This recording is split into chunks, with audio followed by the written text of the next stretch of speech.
मथुरा, भगवान श्री कृष्ण की जन्मस्थली, एक ऐसा शहर जिसकी रगों में भक्ति और शांति बहती है। लेकिन जब आप मथुरा के श्री कृष्ण जन्मस्थान परिसर में जाते हैं तो आपको एक भव्य मंदिर के ठीक पीछे एक बड़ी सी सफेद मस्जिद खड़ी दिखाई देती, जिसे शाही ईदगाह मस्जिद कहा जाता है। एक ही जमीन, दो दीवारें और सदियों का एक गहरा ऐतिहासिक दर्द। नमस्कार दोस्तों, आज हम इतिहास के उन पन्नों को पलटेंगे और जानेंगे कि आखिर मथुरा जन्मभूमि का असली इतिहास क्या है, यह विवाद कैसे शुरू हुआ और आज कोर्ट में इसका क्या स्टेटस है।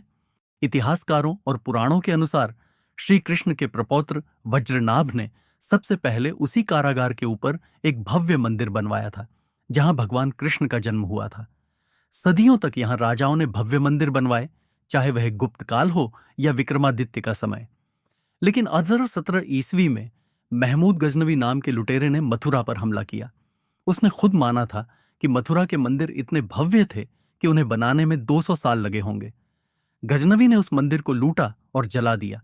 इसके बाद सिकंदर लोदी के समय में भी इसे तोड़ा गया, लेकिन हर बार भक्तों ने अपनी आस्था से इस मंदिर को दोबारा खड़ा कर लिया। मथुरा का सबसे भव्य और विशाल मंदिर मुगल सम्राट जहांगीर के समय में ओरछा के राजा वीर सिंह बुंदेला ने 33 लाख रुपए की भारी लागत से बनवाया था। यह मंदिर केशवदेव मंदिर कहलाया। लेकिन 1670 ईस्वी में इतिहास का सबसे काला पन्ना लिखा गया। मुगल शासक औरंगजेब ने एक शाही फरमान जारी किया। उसने राजा वीर सिंह बुंदेला के बनवाए उस भव्य मंदिर को तोड़ने का आदेश दे दिया। मंदिर को जमींदोज कर दिया गया और उसी गर्भगृह के ठीक ऊपर एक मस्जिद तामीर करवा दी गई, जिसे आज हम शाही ईदगाह मस्जिद के नाम से जानते हैं। यह तथ्य खुद औरंगजेब के दरबारी इतिहासकार ने मासिर-ए-आलमगीरी नाम की किताब में दर्ज किया है। वक्त बदला। 18वीं सदी के अंत में जब मराठों ने मथुरा पर कब्जा किया तो उन्होंने इस पूरी 13.5 एकड़ जमीन, मस्जिद सहित को नजूल की जमीन, सरकारी संपत्ति घोषित कर दिया।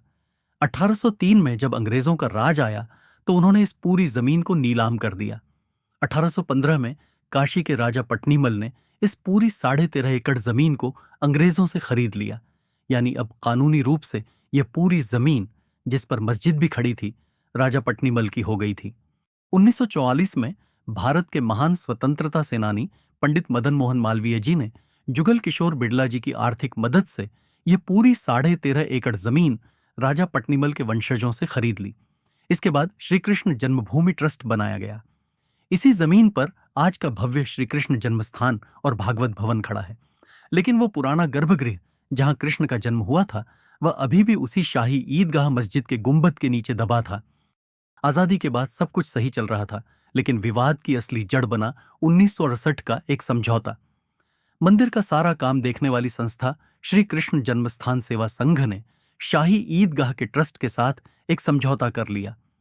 इस समझौते के तहत उस 13.5 एकड़ जमीन का लगभग 2.5 एकड़ हिस्सा, जिस पर मस्जिद खड़ी थी, वो मस्जिद के पास ही रहने दिया गया और दोनों के बीच एक दीवार खींच दी गई। आज हिंदू पक्ष का कहना है कि जिस सेवा संघ ने यह समझौता किया था, उसे जमीन बांटने का कानूनी हक ही नहीं था, क्योंकि जमीन तो जन्मभूमि ट्रस्ट की थी।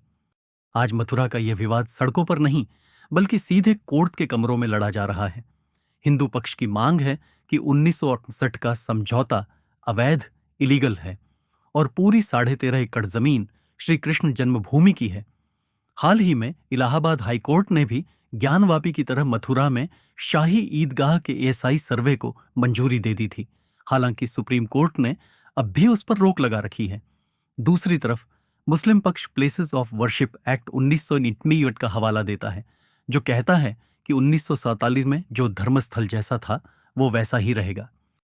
अयोध्या के बाद अब पूरे देश की नजर मथुरा पर टिकी है। ये लड़ाई दो धर्मों की नहीं, बल्कि ऐतिहासिक सच्चाई और न्याय की लड़ाई है। अदालत के फैसलों में वक्त लग सकता है, लेकिन इतिहास के पन्नों में दर्ज औरंगजेब का वो फरमान आज भी सच्चाई बयां कर रहा है। आपको क्या लगता है, क्या मथुरा में एएसआई सर्वे होना चाहिए? अपनी राय कमेंट्स में जरूर बताएं। इस ऐतिहासिक सत्य को ज्यादा से ज्यादा लोगों तक पहुंचाने के लिए वीडियो को शेयर करें और हमारे चैनल को सब्सक्राइब करें। जय श्री कृष्ण।